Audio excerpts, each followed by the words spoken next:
네, 여러분 이제 제 전체 강의로는 5번째 강의고요. 5번째 강의고 형법 각칙에 관한 이론이 강론이니까 형법 강론으로는 첫 번째 강의가 되죠. 자, 형법 강론 첫 번째 강의 이제 시작하게 됩니다.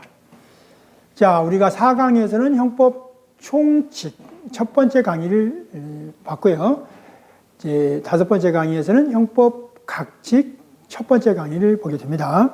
여러분, 제가 이 강의를 총칙과 각칙을 병행해서 강의하는 이유는 계속 말씀드리지만 형법 각칙이 밑에서 제일 밑에 그 토대, 우리가 이제 이럴 때 쓰는 말이 대체로 플랫폼이죠. 플랫폼이 되어 있지 않으면 그 위에 쌓아 올릴 수가 없잖아요. 위법성과 책임을 쌓아 올릴 수가 없기 때문에 그 형법 각칙을 병행해서 가면서 여러분들이 요 각칙의 강의 그 구성요건을 하나씩을 학습해 가면서 이런 것들이 모여서 형법 각칙이 다 이루어지는 거구나. 그리고 이 기본적인 플랫폼 위에 형법 총칙이 놓이는 거구나. 이렇게 이해하실 수 있는 거죠. 자, 그래서 이제 형법 각칙을 다시 이번 첫 강의, 형법 각칙의 첫 강의에서 또 우리가 어떤 그 파트 부분을 할 건지 또 숲을 봐야 되죠. 그래서 이제 숲을 먼저 우리가 그려보고 그 숲 안에서 이제 개별적인 나무들을 한번 보도록 하겠습니다. 자, 지금 형법 각칙입니다. 형법 각칙을 이론으로 만든 게 뭐예요? 형법 강론이죠. 자, 첫 강의가 되겠습니다. 형법 각칙 또는 형법 강론 첫 강의. 자, 우리가 첫 번째 강의에서는 형법 전체의 전반적인 이해, 두 번째 강의에서는 형법 각칙의 전반적인 이해, 세 번째 강의에서는 형법 총칙의 전반적인 이해를 봤어요. 그 다음에 네 번째 강의에서 이제 형법 총칙 제1강을 봤고요. 해왔고, 그 다음에 형법 각칙 제1강을 하는 겁니다. 그 둘은 유기적으로 관련성을 가지고 있다고 했어요. 그게 원래 체계라는 말이 거기서 나온 거예요. 체계는 그 체계 속에 들어가 있는 각 요소들이 전혀 무관되게 관계없이 배열되는 게 아니고 서로 유기적인 관계를 가지고 있다는 것. 그게 체계라는 말의 원래 의미죠. 체계. 시스템의 원래 의미는 그런 거죠.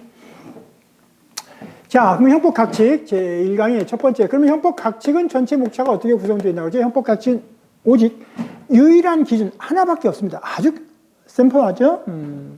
유일한 기준 하나밖에 없습니다. 그거는 보호법익입니다. 보호법익이 뭐냐? 보호법익이 뭐냐를 기준으로 그 보호법익을 침해하거나 그 보호법익에 대한 위험을 야기했을 때 우리는 그 사람에게 형벌을 부과한다는 게 기본 논리 구조죠. 그러니까 제1편은 그 보호법익이 개인적 법익일 때, 그래서 그 개인적 법익을 뭐로 하는 거예요? 보호법익, 그죠? 보호법익으로 하는 범죄가 있는 거죠. 보호법익으로 하는 범죄가 있는 겁니다. 개인적 법익을 보호법익으로 하는 범죄가 있는 겁니다. 그 중에 5가지가 있다고 했어요. 첫 번째가 가장 중요한 게 개인의 생명과 신체의 안전이죠. 자, 그래서 첫 번째, 개인의 생명과 신체의 안전을, 개인의 생명과 신체의 안전을 보호법익으로 하는 겁니다. 보호법익. 여기 이제 요거는 따로 안 쓰고 이렇게 그냥 붙여서 갈게요. 개인의 생명과 신체의 안전을 보호하는 범죄. 이걸 제1장을 단 이유는 여러분 생명이 신체와 떨어져 다닐 수는 없다고 그랬죠? 야, 깜빡하고 오늘 우리 내 생명을 집에다 두고 왔네. 나 여기 온 거니까 몸밖에 안 왔어. 그런 일이 없을 거니까 하나를 묶을 수밖에 없게 되죠, 1장은. 자, 그래서 이제 생명이 신체와 붙어 다닐 텐데 그 중에 이제 생명을 침해하는 게 있고 생명까지 침해하는 게 있고 신체의 안전만 침해하는 게 있을 수 있겠죠? 그 중에 법익 침해가 큰 게 뭐예요? 생명이죠. 그러면 첫 번째 생명을 보호법이라는 범죄 중에 생명을 침해하는 걸 보겠습니다. 그때 생명은 사람의 생명이 있고 두 번째 태아의 생명이 있다고 그러죠. 그때 사람의 생명을 침해하는 경우도 있고 태아의 생명을 침해하거나 위험에 빠뜨리는 행위가 있을 수 있겠죠. 그 중에 사람의 생명을 침해하는 범죄를 살인의 죄라고 합니다. 살인의 죄. 살인이라는 말을 언제 쓰는 거죠? 그 행위자에게 고의가 있을 때. 우리가 3강에서 제1편 형법서론, 제2편 범죄론. 범죄론 제1장이 범죄의 기본 개념이고요. 2장이 고의 자기범의 범죄론이었죠. 그때 고의 자기범, 그 고의범의 대표 선수가 바로 살인 아니에요? 그러니까 살인의 죄는 고의범입니다. 자, 살인의 죄 1장 1절 살인의 죄. 그다음에 낙태, 그다음에 이제 상해와 폭행. 그냥 써놓기만 할까요? 1장만 써놓겠습니다. 이제 수구 본다고 했으니까 이 안에까지 스푼 보여줘야 할까요? 2절이 낙태죠. 이게 이제 태아의 생명에 침해하거나 위험을 야기하는 거, 위험을 야기해서 성립하죠. 낙태죄고요. 그 다음에 이제 제 3절이 자, 생명이 끝났으니까 사람의 생명, 태아의 생명. 세 번째는 이제 신체의 안전이죠. 신체의 안전을 침해하는 범죄가 상해죠, 상해. 특히 상해는 사람의 신체의 건강, 사람의 건강을 침해하는 게 상해고요. 폭행은 신체의 완전성을 침해하는 것이 폭행입니다. 폭행죄 이렇게 있고요. 그 다음에 네 번째는 자, 이게 다 기본적으로 고의범이죠. 고의범이니까 과실범이 나와야겠죠. 자, 과실로 침해하는 거 이게 과실치사가 있을 거고요. 그 다음에 상해 이렇게 하면 과실치사상의죄가 있는 거죠. 자, 우리 형법에 과실범을 처벌하는 규정은 전체 5가지밖에 없습니다. 5가지. 여기 처음 나오는 거예요, 지금. 과실치사상의죄. 두 번째가 우리 재산죄, 개인적 법 중에 두 번째는 업무상 과실, 중과실, 작물죄. 작물죄. 그 다음에 사회적 법에 가서 과실 교통방해죄. 과실 교통방해죄. 그 다음에 과실 일수, 그 다음에 실화죄. 이렇게 5개밖에 없어요. 자, 과실치사상의죄. 그 다음에 마지막 5번째. 여기까지가 기본적으로 침해범이고요. 물론 이거는 위헌범입니다. 나머지는 다 침해범인데 마지막 생명과 신체 전체에 대한 위헌범이 유기와 학대의 죄죠. 유기와 학대의 죄입니다. 이렇게 우리가 이 공부하면서 우리 입법자들이 물론 이제 기본적으로 독일의 입법자들이 이렇게 그 구성 요건들을 나열할 때 이렇게 규칙을 가지고 나열했다는 얘기야. 기본적으로 침해범을 먼저 하고 고의범을 먼저 하고 그 다음에 마지막 위헌범은 한다. 이제 위헌만 이야기한 거니까 침해는 아직 없는 거죠. 자, 이렇게 하는 거기 때문에 아까 거듭 말씀드리지만 비록 우리가 초등학교, 중학교, 고등학교 때 간혹 요즘에 이제 선생님도 다 그렇게 말씀 안 하시죠. 다 이해할 수 있게 강의하시고 수업하시고 모르는 거에 대해서 질문 다 할 수 있도록 해 주시지만 간혹 여러분들 중에 자, 일단 공부가 이해가 안 되면 암기라도 하자 이렇게 공부를 해온 경험이 있었다면 자, 이제 더 이상 그렇게 하면 안 되겠죠. 그렇게 하면 안 됩니다. 여러분 학습이라고 하는 거, 러닝이라고 하는 거는 정의가 그렇습니다. 정의. 그렇죠? 그 러닝의 정의 자체가, definition 자체가 permanent change of behavior입니다. The learning is the permanent change of the behavior. 행동을 지속적으로 고치는 거예요. 따라서 러닝, 학습은 자기가 지금 잘못하고 있는 것을 지속적으로 바꾸는 건데 다른 말로 이 사람은 참 학습 능력이 뛰어나 이 말은 결국 뭘 의미하는 거예요? 자신의 그 오류, 잘못된 행동을 빨리 바꾸면 학습 능력이 뛰어나다고 말하는 거예요. 머리가 좋은 게 학습 능력이 뛰어난 게 아닙니다. 학습 능력이 뛰어나다는 말의 의미는 지속적으로 행동을 바꾸는 능력이 뛰어나는 거죠. 이거 왜 배워요? 지금 내가 뭘 하고 있는 걸 바꾸고 싶어서 배우는 거 아니에요. 자전거를 왜 배워요? 자전거를 못 타는데 자전거를 타려고 자전거를 배우는 거죠. 운전을 왜 배워요? 운전을 지금 못 하는데 운전을 하려고 배우는 거죠. 그때 학습 능력이 참 뛰어난 사람은 어떤 사람이에요? 운전을 못 하는 상태에서 운전을 하는 상태로 빨리 바뀌는 사람이잖아요. 자전거를 못 하는 상태에서 빨리 자전거를 탈 수 있게 되면 참 학습 능력이 뛰어나다고 말하는 거예요. 똑같은 거잖아요. 공부도 똑같습니다. 아니야, 나는 당신이 8시간 자야 된다고 했는데 나는 머리가 좀 그렇게 좋은 편이 아니야. 좋은 편이 아니라서 다른 사람 자고 있을 때 나는 빨리 4시간만 자고 일어나서 그 4시간 동안 공부를 더 하면 되지. 근데 그게 가능한 일입니까? 4시간 자고 일어나서 4시간을 더 했어요. 그 학생이 깨어서 16시간 공부를 했다고 합시다. 16시간 동안에 무슨 공부를 했겠어요? 실제로 얼마나 많은 성과가 이루어지고 있습니까? 얼마나 많은 부분이 지식이 내 머릿속에 들어와서 없던 상태에서 있는 상태가 됩니까? 거의 아마 그 16시간 중에 10시간은 졸았을 거예요. 그리고 실제로 공부 한 6시간도 8시간 자고 8시간 공부한 사람의 그 집중도와 그 강렬함과 동기부여는 도저히 당해내지 못할 겁니다. 따라서 여러분 더 이상 합리적으로 설명할 수 없는 거에 대해서 고집을 부리면 안 됩니다. 그건 학습 능력이 현저히 떨어지는 거죠. 학습 능력이 현저히 떨어지는 겁니다. 자, 이렇게 숲을 봤습니다. 이제 살인의 죄를 보겠습니다. 살인의 죄. 살인의 죄. 자, 이번 제5강은 살인의 죄를 다 끝낼 수 있으면 좋겠는데, 자, 끝내기 어렵겠죠? 제가 이렇게 배경을 설명을 하고 스토리텔링을 하다 보니까 그 주제가 조금씩 길어집니다. 길어지는데, 하여튼 이렇게 스토리텔링에 대해서 여러분 머릿속에 한번 들어간 것이 오랫동안 기억되면 여러분 막 반복해서 10번, 20번 보는데도 도망가 버리고 머릿속에 지식이 남지 않는 것보다는 그게 낫지 않을까요? 자, 살인의 죄 가겠습니다. 살인의 죄. 자, 형법각칙은 모든 형법각칙에서 배울 내용은 기본적으로는 구성요건을 배우는 거죠. 구성요건. 따라서 여러분, 구성요건을 익히는 걸 게을리하면 학습의 목표를 상실하게 되는 거죠. 다시요. 구성요건을 배우는 것이 형법각칙입니다. 형법각칙은 거의 90%를 구성요건에 집중할 거예요. 근데 구성요건을 잘 몰라. 그러면 내가 뭐 하는지를 모르고 공부하는 거예요. 자, 그 학생이 공부를 잘하기는 어렵겠죠. 첫 번째, 살인죄 봅니다. 살인죄는 자, 250조 1항입니다. 자, 250조 1항을 뭐라고 할 거냐? 이걸 살인인데요. 다른 거 가지고 구별해야 되니까요. 이게 보통살인이라고 합니다. 보통살인. 자, 공부를 잘하는 사람, 공부를 못하는 사람은 머리가 좋고 나쁘고의 문제가 아니고 학습 능력이 뛰어난가 뛰어나지 않은가인데 그거는 내 행동을 또는 내가 지금 내가 존재하는 내 지식 상태를 누가 더 먼저 더 빨리 바꾸느냐 문제라고 써요. 바꾸는 문제입니다. Permanent change of behavior 이렇게 된 거죠. Permanent change of behavior. 자, 250조 1항은 보통 살인이라고 부릅니다. 물론 여기다가 보통 살인죄라고 쓰지 않은 거는 이것만 가지고, 구성요건만 가지고 살인죄가 되지 않기 때문에 그래요. 보통 살인 플러스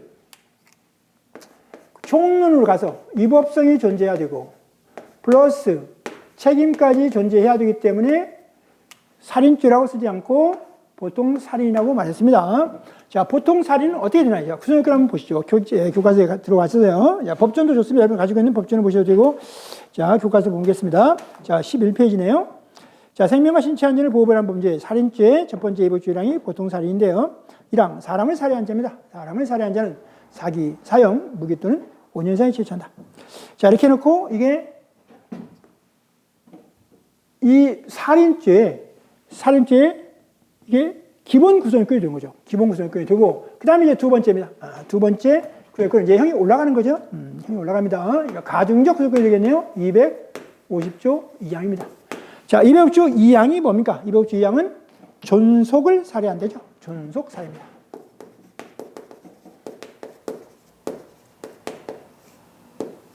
존속 살해입니다. 존속 살해. 학생들 중에요. 자, 이거 질문해 오는 학생입니다. 아주 좋은 질문이죠. 제가 그 제 4강에서도 말씀드렸는데 궁금한 것이 있으면 반드시 질문을 하시라고 했습니다. 무슨 말인지 잘 이해가 안 되면 궁금하거나 이해 안 되면 질문하는 겁니다. 제가 이제 오프라인으로 강의할 때 항상 드리는 말씀이 있습니다. 첫 강의 때 여러분 질문하십시오. 질문하십시오. 여러분들이 하는 질문은 그 질문이 어떤 질문이든지 질문하지 않는 사람보다는 100배는 더 훌륭한 겁니다. 이렇게 말씀드리거든요. 어떤 질문이든지 아무리 그 질문이 황당한 질문이라도 질문하지 않는 사람보다는 100배는 훌륭한 겁니다. 이렇게 말합니다. 그러면서 아니 여러분 질문할 거 없으면 키 몇이라도 좋으니까 그런 질문도 좋습니다. 이렇게 제가 질문을 유도합니다. 아주 좋은 질문이죠. 왜 존속 살해라고 합니까? 여기 살인이라며요. 보통 살인은 왜 살인인데 이건 또 왜 존속 살해라고 합니까? 23년까지 있다가 없어진 영아 살해도 왜 영아 살인 하지 않고 왜 영아 살해라고 합니까? 그 다음에 또 252조는 촉탁 승낙이 한 살인, 253조는 유괴를 위한 살인. 왜 또 얘들은 또 왜 살인입니까? 이렇게 질문하는 학생이 있어요. 야, 이런 질문을 하는 학생이 질문을 하지 않는 학생보다 훨씬 빨리 합격합니다. 이미 궁금한 게 있는 거예요. 이 수업이 그냥 와서 그냥 멍하니 듣다가 그냥 가는 학생과는 전혀 이 강의를 대하는, 이 수업을 대하는 태도 자체가 다르잖아요. 궁금한 게 있다는 거, 그거 얼마나 중요한 거예요. 궁금한 게 있다는 거. 궁금한 게 있다는 거. 자, 존속 살해라고 하는 이유는요. 여기다가 살인을 넣으면요. 존속이 이미 사람이거든요. 사람을 죽이고 또 죽이는 거예요. 좀 그렇잖아. 사람을 죽이고 또 죽여. 살인이 그냥 사람을 죽이는 거예요. 근데 여기다 존속 살인을 해보면 사람을 죽인 다음에 또 그 존속을 또 죽이나? 뭐 두 번 죽이는 거? 이런 일이 벌어져서 그냥 존속 살해라고 하는 겁니다. 뭐 그런 거 있잖아요, 우리. 야, 나 오늘 이발 깎고 왔다? 머리 깎고 왔다는 말이 되는데, 이발이 머리를 깎는 건데, 머리를 깎은 걸 또 깎고? 똑같은 현상이 벌어지는 거죠. 하여튼 훌륭한 질문이다, 이런 얘기입니다. 자, 전수살 해볼까요? 전수살 252항은, 자기 또는 배우자의 직계 존속을 살해한 자는, 그런 거죠? 직계 존속을 살해한 자는 사형 무기 또는 7년 이상이니까, 자, 사형 무기는 똑같을 거고요. 사형을 두 배 할 수는 없을 거 아니에요. 사형의 제곱, 무기의 제곱은 안 되니까. 그대로 놓고, 자, 5년 이상의 징역만 7년 이상으로 올렸으니까 이게 가중적 구속권이 되는 거죠. 가중적 구속권이 되는 겁니다. 여러분, 우리가 세 번째 강의 때, 두 번째 강의, 형법 각칙의 체계적인 이해하면서 이런 거를 가중적 구속권이라고 한다. 그죠? 가중적 구속권이라고 한다 했어요. 그 다음에 세 번째입니다. 자, 251조는 223년에 이제 삭제가 됐죠. 그 이유는 지금 아이를 너무 안 낳잖아요. 아이를 너무 안 낳으니까 영아를 살해했다고 해서 특별형을 감경해 줄 필요가 없다고 생각하는 겁니다. 자, 이건 뭘 전제로 하는 거죠? 이렇게 되면 자꾸 수업이 길어지는데, 하여튼 제가 이야기꾼이니까, 이야기해야 되니까, 그래서 여러분들이 조금이라도 이 전체적인 맥락을 이해하는 데 도움이 되면 좋은 거 아니겠습니까? 영아 살해를 없애고, 영아를 살해하더라도 이제 보통 살인으로 가버리겠다는 거예요. 그래서 사형 무기 5년 이상의 징역 처하겠다는 있다는 거예요.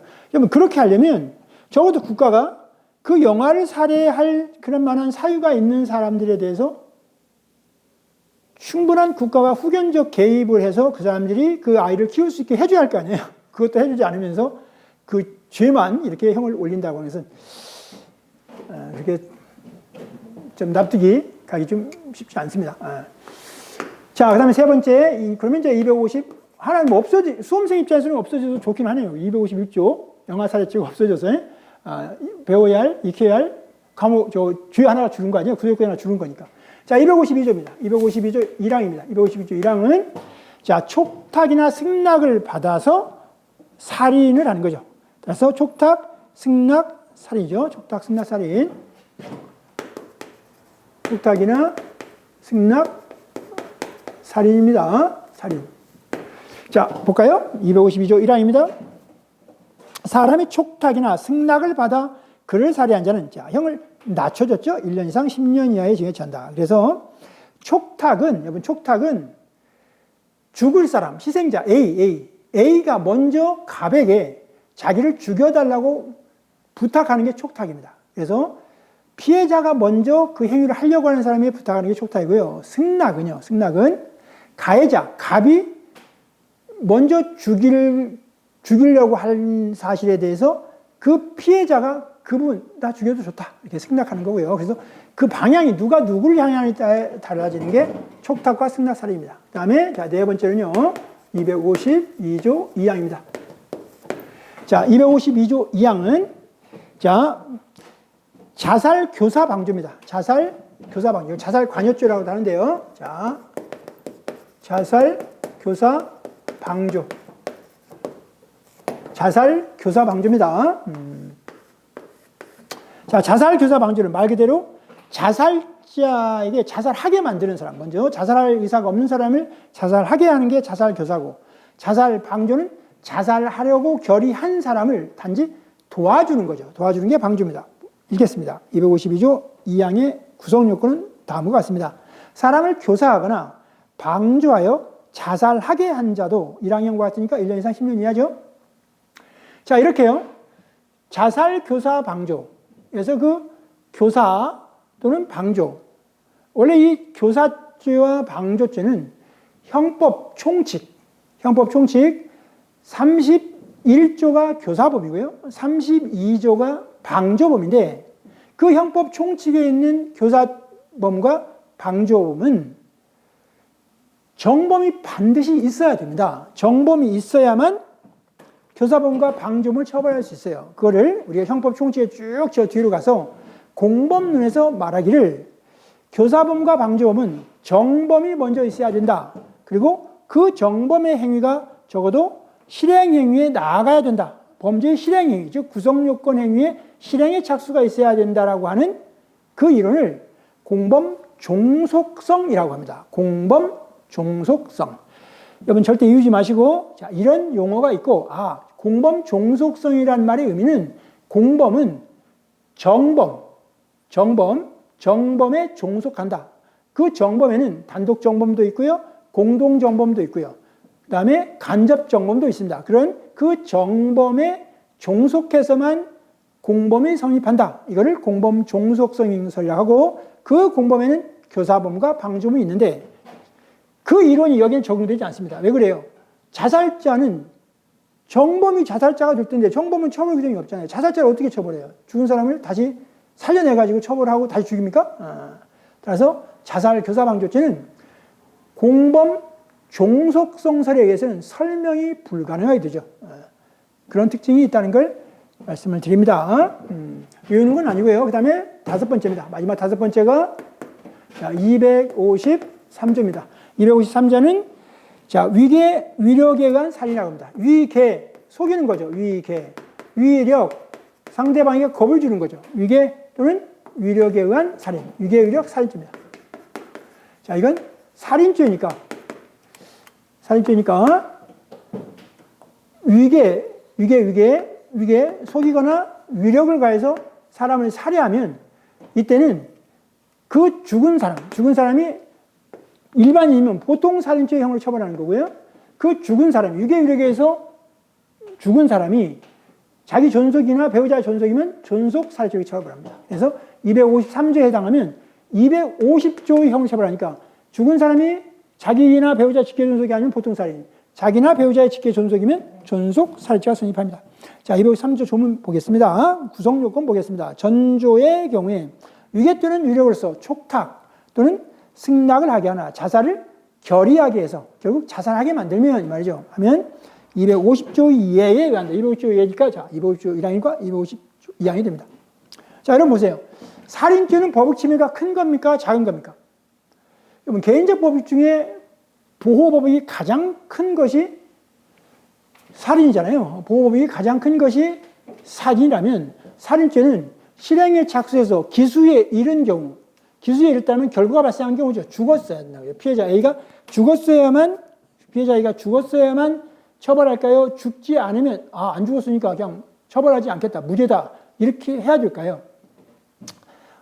어떤 사람이든지 대한민국에서 살아가는 사람은 살인을 하려고, 즉 기수에 이르게 하려고 죽이려고 행위를 했는데 총에 맞거나 칼에 맞거나 또는 목을 졸랐거나 어떤 행위로든지 사람을 살려고 했는데 살해하려고 했는데 그 A가 죽지 않았다면 안 죽었으니까 무죄 이렇게 말할 사람은 없겠죠. 따라서 살인죄는 워낙 법의 침해가 크니까 살인죄에 대해서는 모두 미수범을 다 처벌하면 되죠.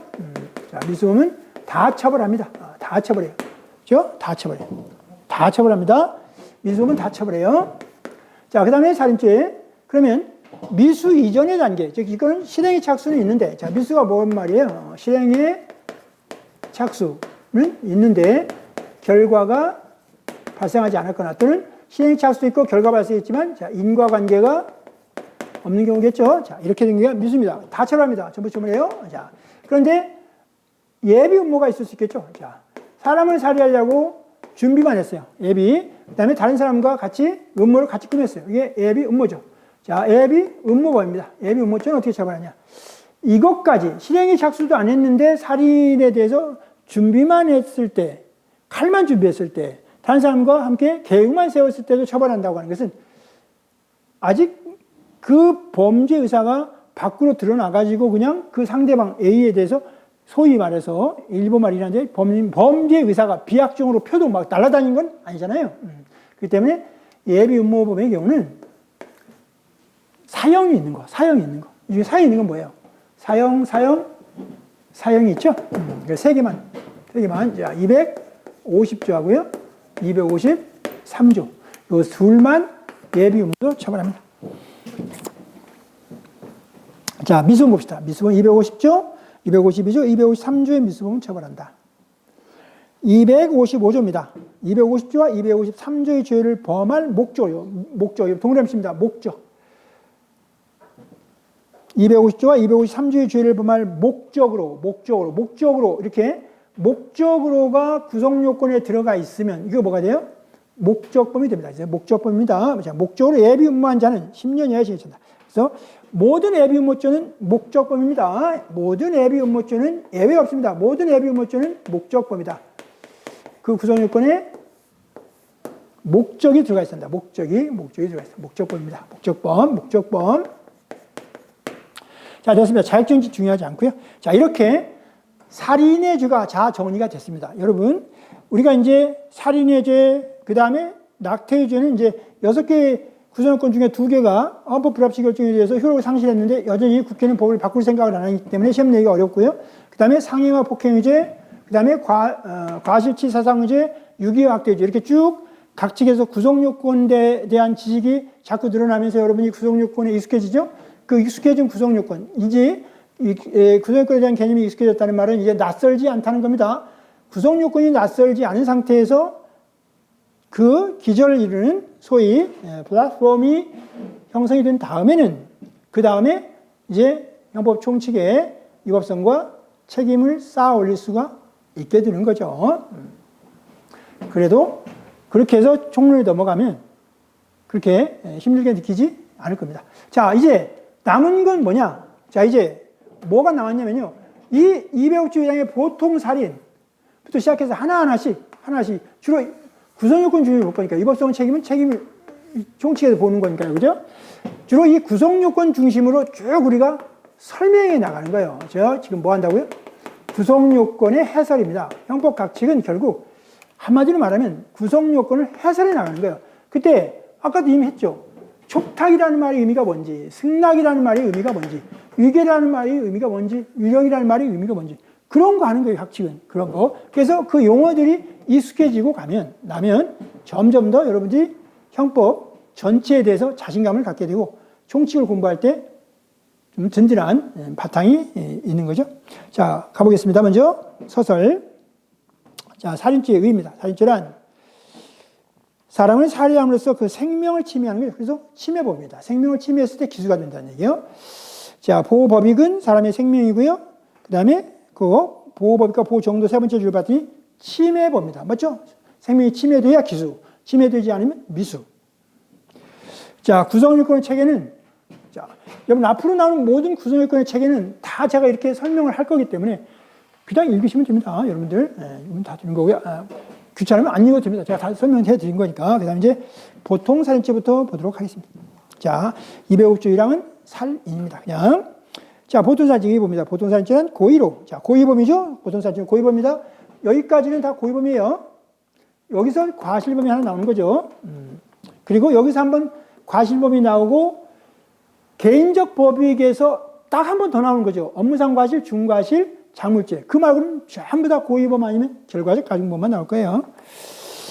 자, 보겠습니다. 고의로 사람을 살해하며 성립하는 범죄예요. 단순히 살인죄라고 하면 보통살인죄다.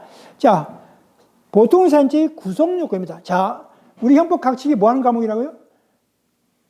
그 개별적인 범죄 목록으로 되어 있는 구성요건들을 공부하는 과목이요. 구성요건을 해석하는 거예요. 구성요건. 자, 먼저 구성요건에는 밖으로 드러난 거를 객관적 구성요건 요소라고 합니다. 객관적 구성요건. 자, 구성요건은 이렇게 두 가지 나눠집니다. 자, 밖으로 드러난 거, 객관적 구성요건. 그 다음에 그 사람의 마음속에 있는 거, 주관적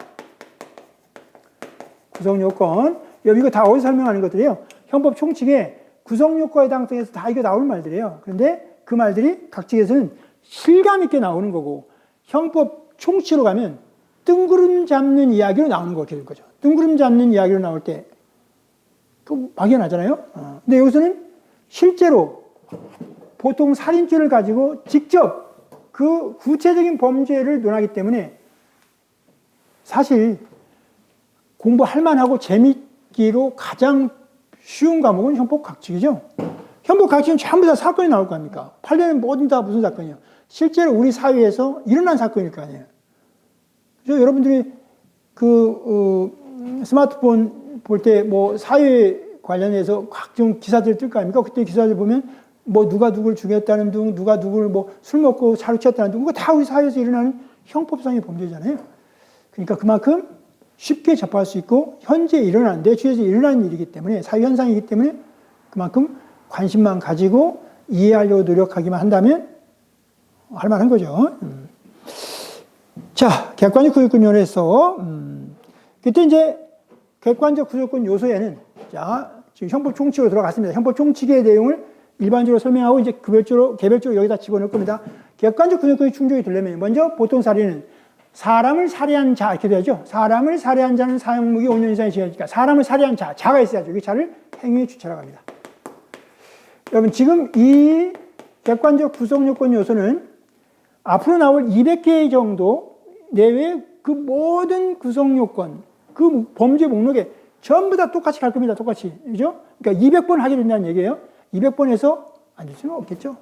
행위 주체가 제일 나오고요. 그 다음 두 번째, 사람을 살해하죠. 그러니까 그 사람, 행위의 객체가 있죠. 자가 주체입니다. 자, 행위의 주체는 모두 다 뭐뭐한 자는 할 때 그 자, 이 자가 주체예요. 갑이죠. 갑. 그 다음에 행위의 객체는 앞에 있는 사람을 할 때죠. 사람을 할 때 그 사람이죠. 이거는 A죠, A. 이렇게. 그 다음, 행위 주체, 행위 객체, 순서 바뀌잖아요. 200개가 다 똑같이 가요. 그 다음에 행위죠, 행위. 행위는 뭐예요? 자는 앞에 사람을 살해한, 이렇게 나오겠죠? 살해한. 그 살해한의 그 살해죠, 살해. 살해가 바로 행위가 되겠죠. 그 다음에 행위 결과가 나와야죠. 행위 결과. 그 행위 결과는 뭐예요? 한이죠, 한. 그 다음에 마지막 뭐가 나와야 돼요? 그 행위 때문에 죽어야죠. 그러니까 인과관계죠. 관계. 이렇게. 또는 객관적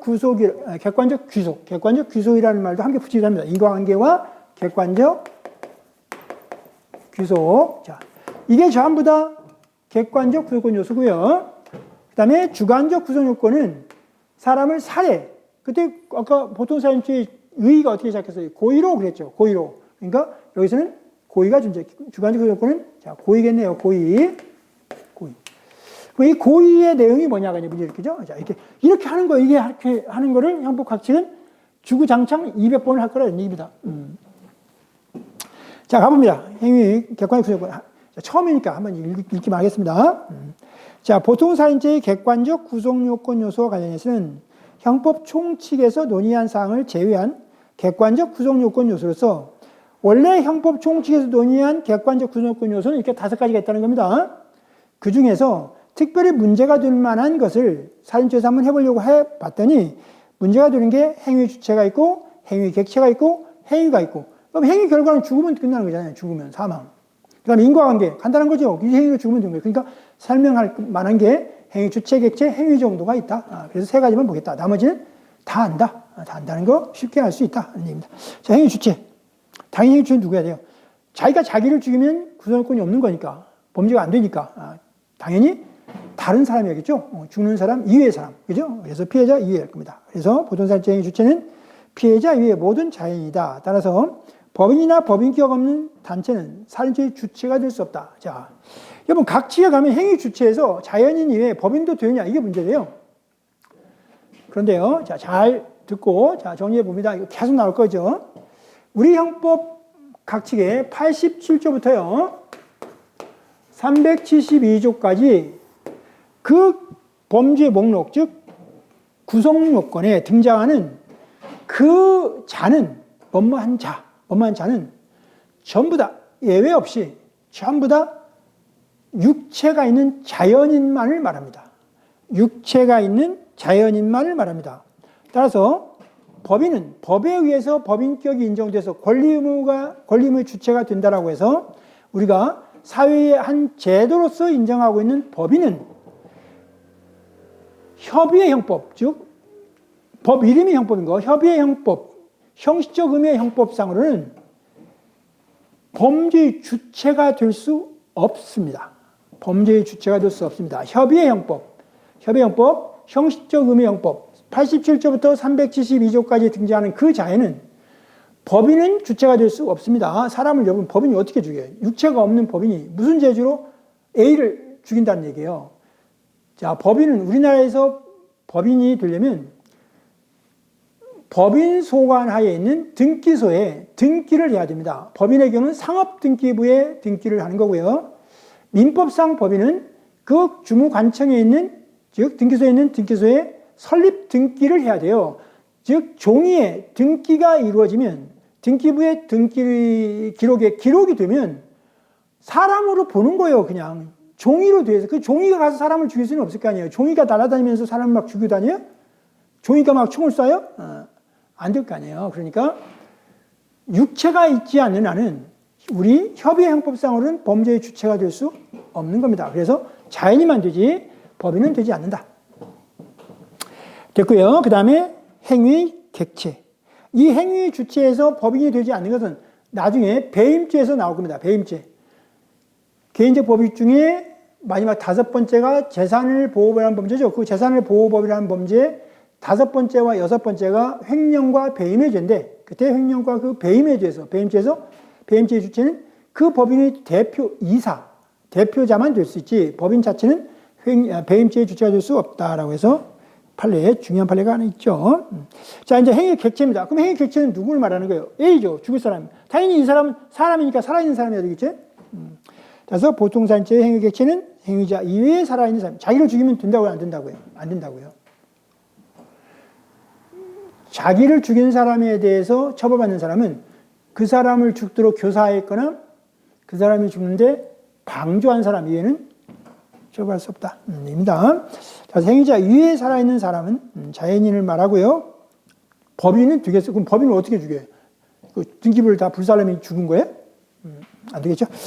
자, 판례 2개 있는데 한번 읽어보시면 충분하고요. 그 다음에 이제 문제 되는 게 살아있는 사람의 시기가 특히 문제되고 또 종기가 문제될 수 있는데, 자, 시기와 관련해서는 이제 영아살해죄가 있을 때 그 영아살해죄와 구별하기 위해서 굉장히 의미가 있었는데, 자, 지금은요, 영아살해죄도 모두 사람으로 보기 때문에 그냥 출생의 시기만 알면 되겠죠? 출생의 시기. 언제 그러면 사람이 되냐? 왜냐면 사람이 되어야 영아살해죄도 되고, 아니지, 영아살해죄가 없었으니까 이제 그 영아살해 하더라도 살인죄, 보통살인죄가 되는 거죠. 보통살인죄가 될 겁니다. 그래서 이제 보통살인죄가 성립하기 위한 그 시점이 언제냐 할 때, 그게 사람의 시기 문제예요. 사람의 시기는.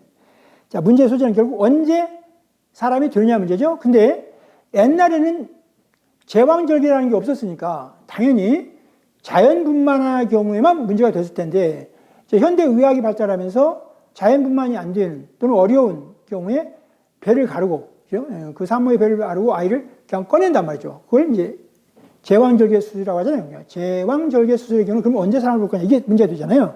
자, 이때 먼저 자연분만하는 경우 봅시다. 정상적으로 엄마가 진통을 거쳐서 나는 경우죠. 자, 그렇게 정상적인 진통을 거쳐서 나는 경우에 사람이 되는 시점은 전에 영아살해죄가 있을 때 그 사람이 되는 시점을 분만시로 봤어요.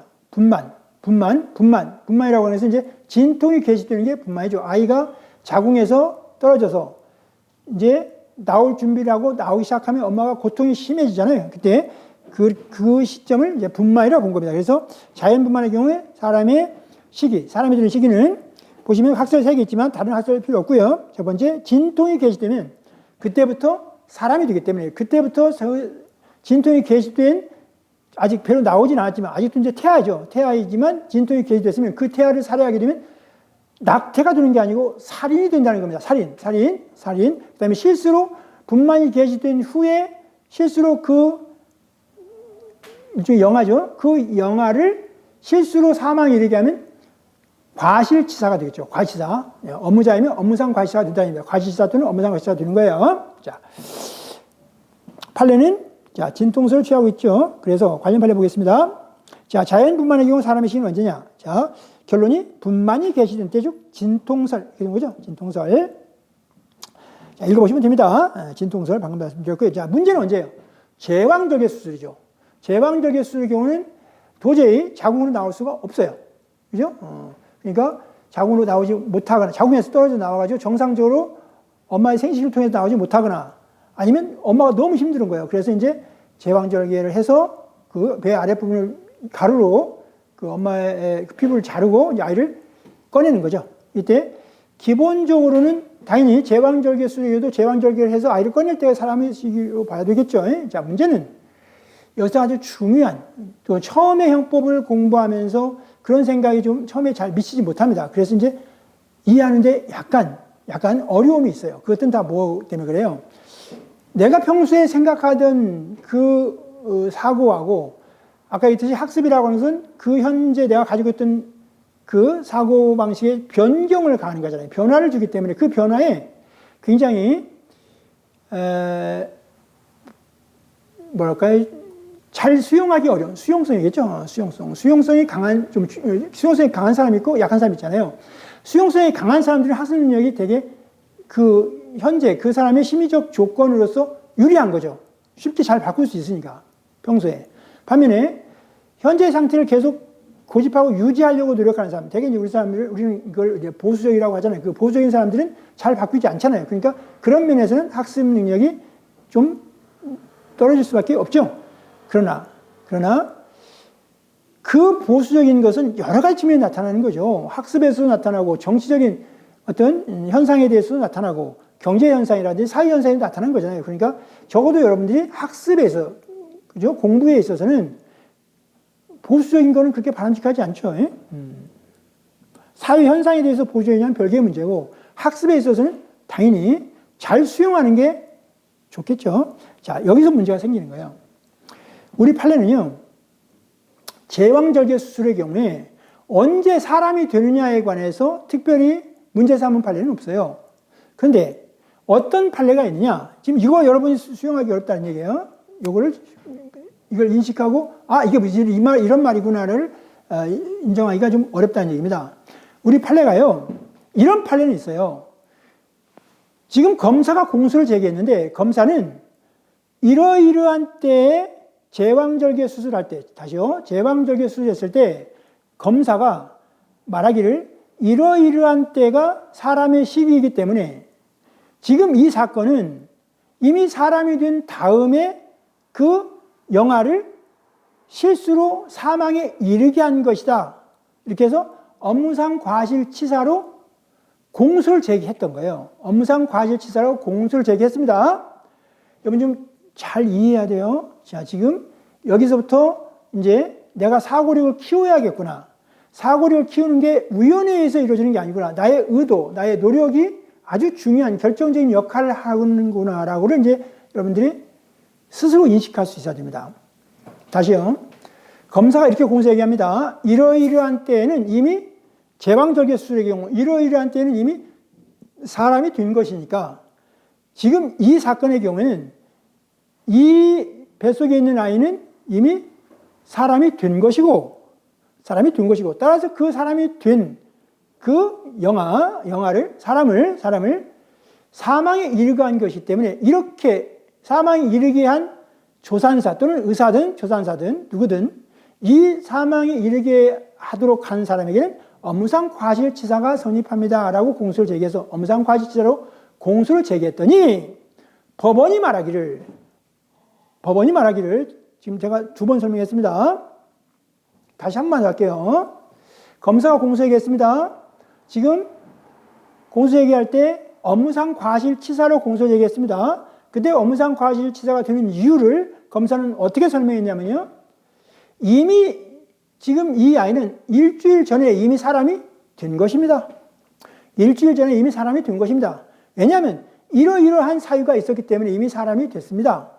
그렇기 때문에 일주일 전에 이미 사람이 된 사람을 사망에 이르게 하기 때문에 요 의사든 간호사든 간호조무사든 조무사든 누구든 이 뱃속에 있는 아이를 사망에 이르게 한 사람에게는 업무상 과실치사가 성립한다 이렇게 공수 얘기했더니 법원이 말하기를 검사 당신이 지금 이러이러한 때에는 이미 사람이 됐다라고 하는 그 시점은 내가 보기에는 아직 사람으로 된 것으로 볼 수 없답니다. 그 시점은 아직 사람으로 볼 수가 없기 때문에 이거는 업무상 과실치사가 된다고 판단할 수 없다. 무죄다.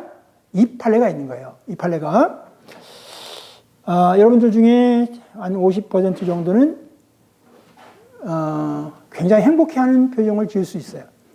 나 저 사람이 무슨 말인지 알아. 방금 이해했어. 또 아직 50%는 그 말 같기도 하고 아닌 것 같기도 하고 이해가 되는 것 같기도 하고 아닌 것 같기도 하는 사람이 있습니다. 근데요, 어차피 됩니다. 여러분, 한 10분 먼저 되느냐, 10분 나중에 되느냐, 그게 뭐가 중요해요? 따라서 포기하지 않으면 됩니다.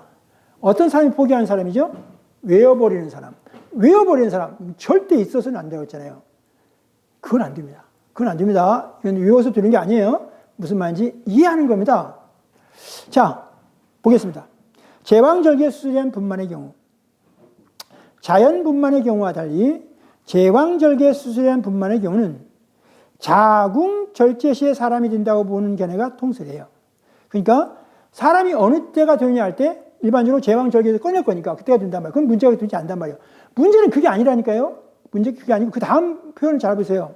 다만 우리 대법원은 제왕절개 수술의 경우에 의학적으로 제왕절개 수술이 가능하였고 규범적으로 수술이 필요하였던 시기, 이 시기는 판단하는 사람, 주로 의사겠죠.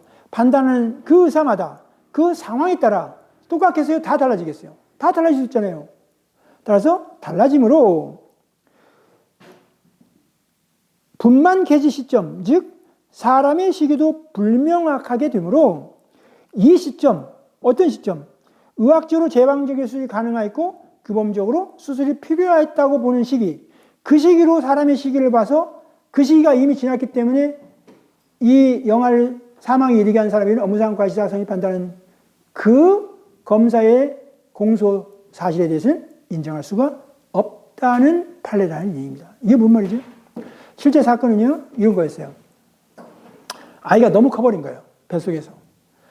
아이가 뱃속에서 너무 큰 바람에 실제 사건에서 우리가 대개 아이가 태어날 때 2.2kg에서 2.7kg 사이, 평균적으로 2.4kg 정도가 됐을 때 아이가 출산이 됩니다. 자연분만의 경우에 2.4kg 정도 돼요. 근데 이 아이는요, 5.2kg까지 자궁에서 커버렸어요.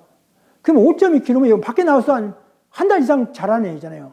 그러면 5.2kg 정도가 됐다는 말을 의학적으로 본다면, 그냥 순수하게 학문적으로 본다면 이미 나와서 막 재롱을 피울 때 아니에요. 근데 아직도 뱃속에 있단 말이에요. 그러면 지금 의학적으로 봐서는 충분히 사람으로 볼 만한 시기가 되잖아요. 그리고 얘가 자연분만이 됐더라면 지금 밖에 나와 있으려고요. 근데 지금 5.2kg나 된 상태의 이 아이를 자연분만이 안 되니까 의사가 제왕절개했으면 됐을 것을 그 어머니가 돈을 좀 아껴보려고 조산원에 가서 그냥 아이도 낳고 거기서 사후조리도 하려고 했던 거예요. 한 곳에서 하려고. 그러는 바람에 그 조산원이, 그 조산원에서 일하는 그 조산사가 막 배를 훑어내리면서 결국은 자연분만을 유도하다가, 제왕절개 했으면 될 거를 자연분만을 유도하다가 결국 이 아이를 다시 데려가가지고 병원에 가서 결국 시술하게 되는데, 결국 그렇게 하는 과정에서 아이는 결국 죽게 되죠.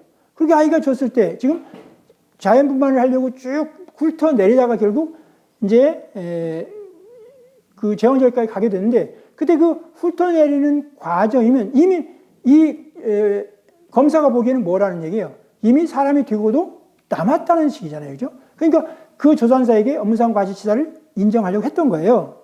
업무상 과실치사를. 자, 이때 우리 판례는 지금 체중이 5.2kg가 됐다 하더라도 얘는 아직 사람이 되지 않은 상태로 볼 수밖에 없다. 그건 의사마다 다르다. 의사는 과연 5.1kg가 됐을 때 이건 이미 기본적으로 사랑으로 볼 수 있다. 또는 제왕절개 가능했다. 또는 4.4kg가 됐을 때도 볼 수 있잖아요. 그러면 그 시점이 다 달라진다는 얘기잖아요.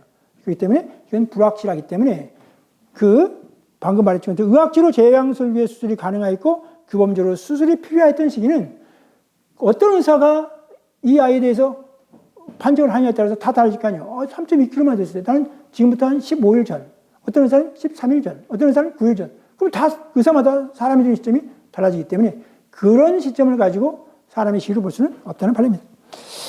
자, 됐죠? 자주 출제된 질문이 하나 있네요. 한번 볼까요? 자연분만의 경우 규칙적인 진통을 동반하면서 분만이 개시된 때가 사람의 시기라고 보면 타당하나.